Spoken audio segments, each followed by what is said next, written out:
Alright, is it on? Have I got my light working? I have. Hello there, my name is Jay, and today I'm going to talk to you. Wait for it. The curse of creativity. Yeah. Today I'm going to talk to you about the curse of creativity. Yeah. What is the curse of creativity? Well, let me tell you. Have you ever had them moments where you forget to eat? Ding! Oh, have you ever had them moments where you're lying in bed and your brain's going thinking of ideas and you just can't sleep? Ding! Have you ever had them moments when somebody's trying to speak to you and your mind is going and you just stand there with a face like this? Yes. Yeah. Oh, really? Yes. And really you are not listening to a thing they say? Ding! Can you just try and stop thinking and you can't? Ding!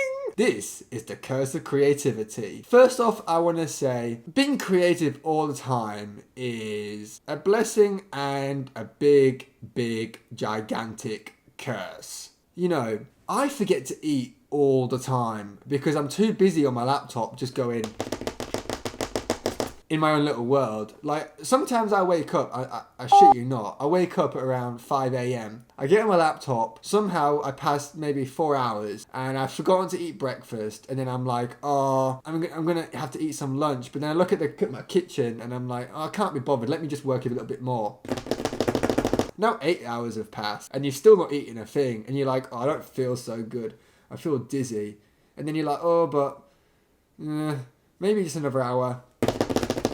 And then you eat something really bad. That's the problem with always creating. You just forget to eat. The reason why I'm actually somewhat in good shape is because of my partner, Echo. Echo is my rock. She's the person who forces me to eat because she knows if she's not there, I'll just be doing this on my laptop, forgetting to eat. I do believe every good artist needs a good woman, or needs a good man, or needs a good them. Yeah. Secondly, I want to talk about thoughts. You know what I'm talking about. The things you can't just stop thinking about. You know, the things that make you go... Yeah, I'm always thinking. Like, I'm just constantly thinking, oh, what's my next letter going to be? Or, I saw that guy with strangling a cat. How do I make that into a story? Or, why am I thinking too much? Yeah. I'm just thinking all the time, and I can't stop. And also, have you ever had that urge, like... When you're really highly creative, you finish something and you think to yourself, oh, I finished that, I feel good, I'm going to have a little break. And then 10 minutes later, you're like, okay, I need to go on to the next thing. I need to go on the next thing. And then I go on the next thing and I'm like, and then I finish that and then I'm like, I need to go on the next thing. And I'm constantly trying to be creative, and it is tiring as hell for my partner. I mean, it's not so tiring for me because I love being creative, but for everyone around me, I'm like some bloody poison ivy because people are trying to talk to me. And I'm just like this in my head. And like to the person, I'm just like, yeah, cool. And I should be there more. And that's the problem with creativity. I think it's important to find a balance with your thinking, you know what I mean? Also, I'm going to talk about some tips and hacks that I have learned recently. How to cure creativity. Because, I'm going to call creativity an illness. Because quite frankly, it is. My cure to the curse of creativity is to go for walks. Yeah. How groundbreaking is that? Just walk around for 10 kilometers. And after that, you're so tired, your feet hurt, you don't want to write because you want to sleep. Isn't that good? Actually, yeah, that's what I do. I'm like a hamster on a wheel. I'm like one of those people who's just constantly thinking, and it's kind of like a disease, you know? And the only way to shut my brain up is to walk. So I literally every day, I go for like 10k walk. I just walk around aimlessly like a hamster on a wheel, you know? Like a hamster goes, and I'll be doing this for 10k. And then when the 10k's over, I'm like, I feel better. Yeah, I honestly feel like exercise is the best way to cure the curse of creativity. And also, I'm a better partner to Echo because after I've taken a walk, I don't want to think about writing anymore. I just want to spend time with her. If you're a creative and you have a boyfriend or girlfriend, appreciate your partner because your partner is the more important than any piece of writing you make. You might think this writing is going to get you places. It might do. But spending good time with your partner and being nice to your partner and listening to your partner is way more important than pumping out work constantly.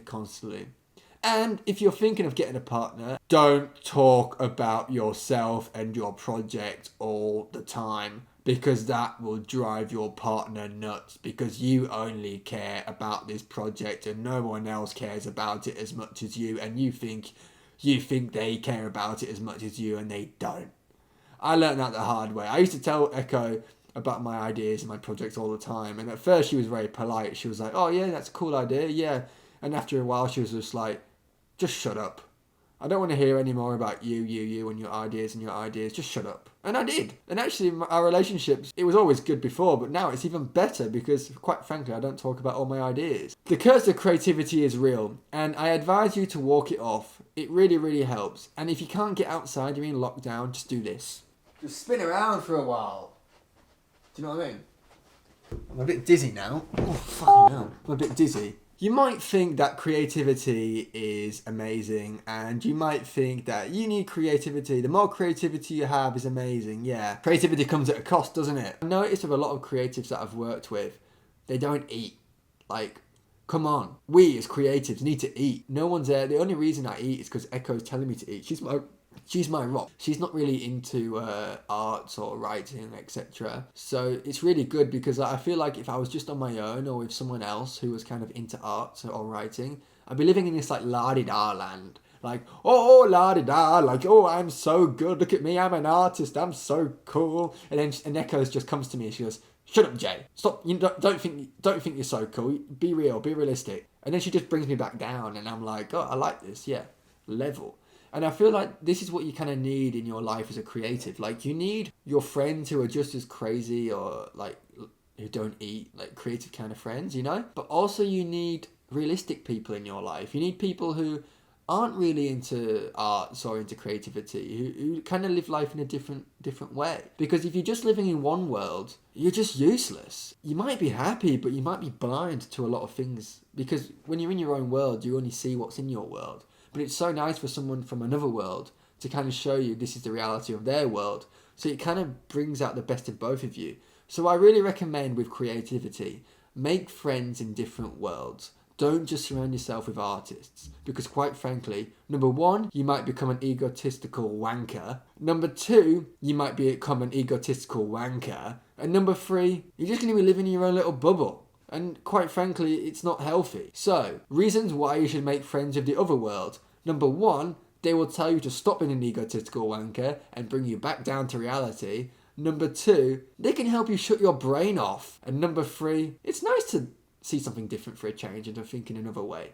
So yeah, the curse of creativity can be cured by making friends or having a partner who's from the other world and going for long walks like a hamster, running all his thoughts away. And also when you're going for walks, I really recommend you take a notebook and just jot down as many thoughts as you can, because when you get home, you don't have to write anything down about what you thought about, and that will limit your creativity efficiency, you know? Think of a creativity as a job. You go 9 to 5. From 5 a.m, if you can wake up at 5 a.m, till 4 p.m, I'm going to be creative. After 4 p.m, I'm going to shut my brain up and say, stop being a wanker, leave me alone. And then enjoy your time with everyone you love and all your friends from then on till you go to sleep. Because otherwise, you are going to go completely insane and you are going to end up like those artists who are completely insane and no one's going to like you because you're so egotistical, and you might become really successful, but then you're going to crash because you're so in your head and so in your mind. So, keep level, people. Don't be a wanker.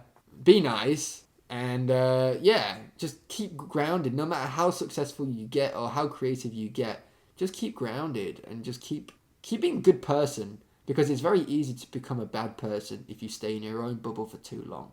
Anyways, I hope you enjoyed the video, and there's loads of videos right now I just posted these past 2 weeks in lockdown about writing. But if you want to see my writing, you should watch Lockdown Melbourne. I really like that piece. That's my favourite piece I posted. Anyway, I'm going to shut up and leave you be, and I hope my talk can help your creativity calm the fuck down.